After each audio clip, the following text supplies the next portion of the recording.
Hey guys, Terry here from the Roller Bat. This is the first video for my channel. I had originally planned to do a sexier skating video.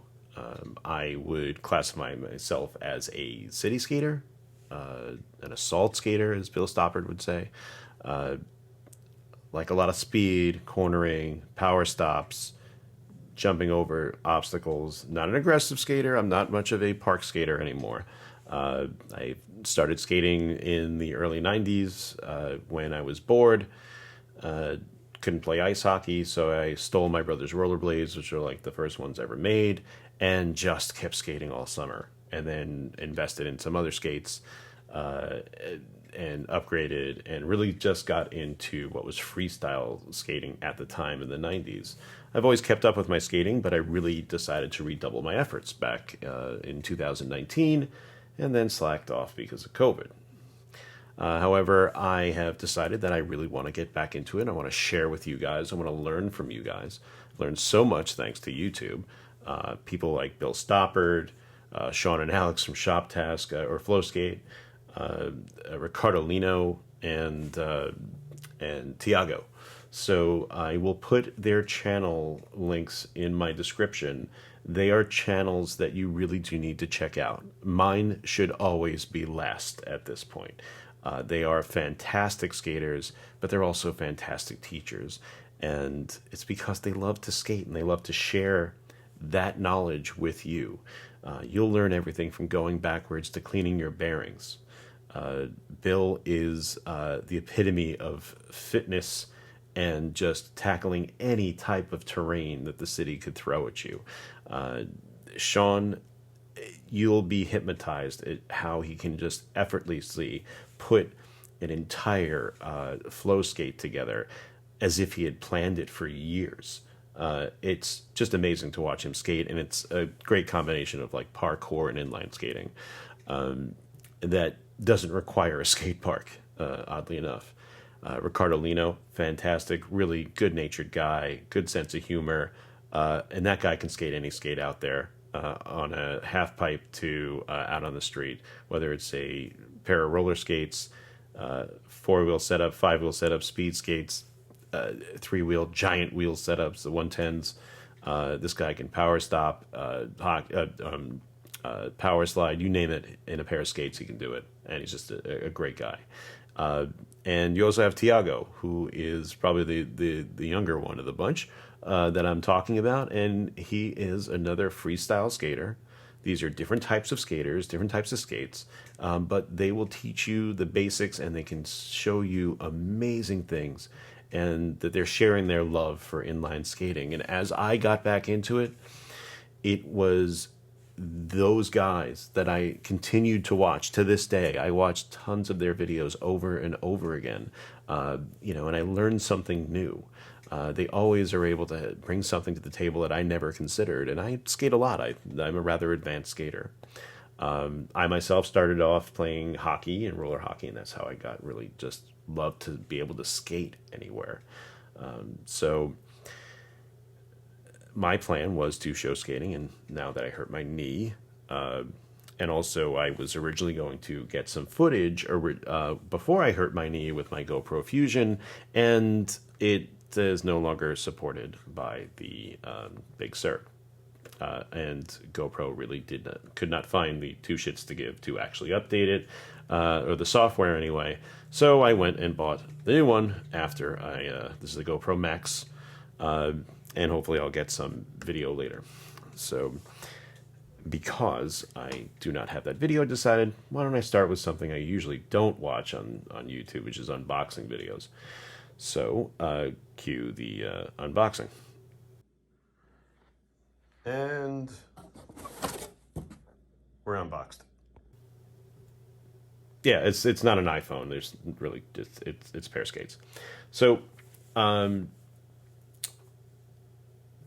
I was looking at a pair of GTB Adapt Hyperskate that actually Bill Stoppard's signature skate particularly. And what drew me away from it, actually, instead of towards it, was, or pushed me away from it, was the fact that it was a 88 millimeter wheels. And I had always used a hockey style setup no matter what type of skating I was into, because I liked the weight, the feel of it, really customized kind of the feel on my foot with the skate, with the laces. So I'll start with the previous skate that I've been using since about 2014. I don't like to switch in between skates. I like to make sure that I can kind of do everything in the skate that I have. I've used Bauer's after I got rid of that first pair of rollerblades, and Bauer started making them with plastic chassis. I think H3s also was the second pair I had, and then started getting into their aluminum and stainless steel combo Tux. I think was the first chassis that they had. So on this, I have everything is the same on it. The chassis came with it. These are the Vapor X60Rs. I got them in 2014. I had them heat molded, but they are pretty flexy. So even if you didn't get them heat molded, it wouldn't be the end of the world. The original bearings did a great job. They were pretty solid. This is kind of like their middle of the road skate at the time. And, I replaced the bearings with cat bearings. A little loud because they probably need to be cleaned. But these undercover wheels that I said I was testing, decent wheels. Not as I don't think they lived up to the hype that I thought they would have and how long they would last. But it's not about this, old news. All right, it is about the new hotness. All right. So instead of spending $1,200 and supporting Bill Stoppard, a guy that I absolutely adore, I decided to get the newest version of my skate, but the top tier version of that. So these are the 2X Pros, the Vapors, particularly. It's a pretty skate. It kind of looks like a boot that belongs on a Power Ranger instead of a hockey skate necessarily. This is the same boot that is on the ice skate. This is a $1,200 skate. It's on the higher end. I have a funny story as to how I actually came across this skate, or my adventures purchasing this particular skate. The Swiss bearings are nice. It's got good, free spin, but free spin does not tell the tale of how fast these are going to be. But it is pretty good and probably free spun as well as my cat's bearings out of the box. These, for sure, I have to say, very stiff. So there's going to be great power transfer, but it's going to be an interesting time kind of tying them on a regular basis compared to the older skate, which is much more broken in and is not as flexible. So heat molding for this skate, in my opinion, is an absolute must. I would not walk out of the store with these and think that they're eventually going to break in. It is just absolutely really, really stiff. So with a $1,200 skate, I have some concerns about the durability of this because, it's got a plastic toe. It feels like it can take a bullet. It's hard as hell. Chassis looks very skeletal, actually. It's not a... if you were to compare it with just this particular frame, I mean, it's not a Wizard frame, so it's not one of the... or the Hyperskate GTO. But it is a very kind of open air frame. It's got certainly a stronger alloy than what is on this skate, but, hopefully it holds up. I don't necessarily plan on doing that much jumping from that much height, so I'm sure it'll hold up pretty well. This comes with these Lebeda Addiction wheels. Couple of odd things I've noticed, and I noticed it in other skates in the store. There are, I don't know if you can see, there are bubbles in this clear skate. I have never seen that on clear wheels. I've never seen it on clear wheels before. So my concern is, these are closer to the core, but I'm thinking if you wear them out, you might have like a bit of a gap in your wheel. This one in particular looks in the front looks close to the surface. So these are. It's funny. It doesn't have the hardness rating actually on the wheel. My understanding is that these are pretty much like indoor tile roller hockey type of wheels. So I would imagine if you take these out on the street, they wouldn't last more than like 5 to 10 minutes. If you're going to skate hard on them and do power stops or power slides, or just really kind of crossing over and really putting a lot of abuse on these wheels, which is easy to do in an hour or so. So I don't think these would last. So I'm probably going to change these out in a heartbeat, because I'm not really going to be playing a lot of roller hockey in a rink if I play at all, and save these for a very special occasion, I guess. But not that Lebeda addictions are bad. It's not my first wheel of choice in general, but I just would not use this wheel to go out on pavement at all. It is not a pavement wheel anyway. But, with that being said, so I know that there is the 2X and 2X Pro, and I called up Pure Hockey to make sure they had it, because I had the GTB in my cart.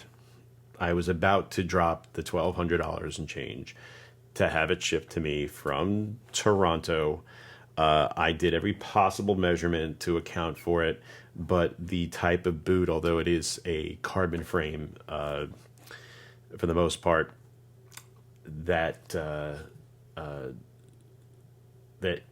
88 millimeter wheel just wasn't calling to me. The wheels are hard, but I'm experimenting with the wheel hardness lately, and if I want to change it to my usual 84, 86A, from there to like an 88 or 89 or 90 or something. But those are 90 A hardness, and concerned about the grip, because I need to make sure that I'm safe when I'm skating. I'm already hurting myself enough because I'm an old idiot, so I need to make sure that they have the stability that I want. All right, so about this skate, I'm not going to get too technical with it because I'm just not there, I guess, in my head. But look, it's got every type of creature comfort a hockey skate could have. This is what professional hockey players would wear, because they can easily afford a $1,200 skate. As I said, this is the same exact boot that goes on the 2X Pro skate, but it just has this chassis on it. All right. So if you're familiar with that skate, then you're familiar with how the inside of this. It's got memory foam. It's got some carbon fiber, I think, in it. This Dynaflex material that they use. As I said, it is incredibly, incredibly stiff. So it's going to take some breaking in. I can't get it quite as tight as the old skates because it's just not as soft. So I'm sure that'll increase in time, but it is super, super, super stiff. I mentioned that this is stiff. So with all of that, what would I say about how these roll? I don't know yet. So hopefully the second part of this video, whether it's in the part or I stitch it into this in editing, I'm going to try and give them a test run, but not with these wheels. Not going to happen. I just don't feel like it's worth just grinding out those wheels on the street. They're going to be too grippy. All right. Couple drawbacks I can see immediately, besides how stiff they are. Interesting square eyelets, which I like. Probably will preserve how the laces run, and it keeps them flat and looking kind of cool. The older skates did have crash guards on them. You'll see those like very prominent on Flying Eagles. Okay, they have them like you can actually remove them, replace them. I don't believe there's any. These are all hot glued on here, it looks like, and you can see like from years of abuse that they've been scuffed up, scratched up, pavements there. You're doing crazy stuff and moving around, you're gonna fall. So you can see how like the back is scuffed here, but it has maintained. Relatively well. They're 7 years old. I can't say I use them every day. As I said, I really kind of started to put these through the motions. Starting about 2 years ago, really skating on a regular and consistent basis, where I have to start looking at the integrity of the chassis. So one thing I will recommend if you can get your hands on it, if you're going to invest in these types of skates, get some extra axles because I use the square axle here, the 608. So I got a couple of sets of those because I was concerned. Every now and then you don't realize how loose something has come. You can lose it, and then, what am I going to do? 3 wheels and a 4-wheel setup opposite each other? That's dumb. Fortunately, the new skates use the same exact screws. I have a set of very old Vapors from the early aughts, and that particular skate, it might even be older than that, has an oval type of shape that goes into the chassis. I cannot find replacement, and because of jumping downstairs, doing stair rides, jumping over park benches, and doing other insane stuff with those skates, the axles have bent a bit, and it's almost impossible to get in and out. And really, the last time I put them in was figured the last time they would ever be in there. So, invest in $1,200 skate, get some spare parts maybe. But this frame and power transfer, I'm expecting it to be great. But said I wasn't quite ready for those adapts yet. Just didn't feel it. And this is going to be the skate of choice for me right now. And as I break it in, and probably break myself trying to deal with it.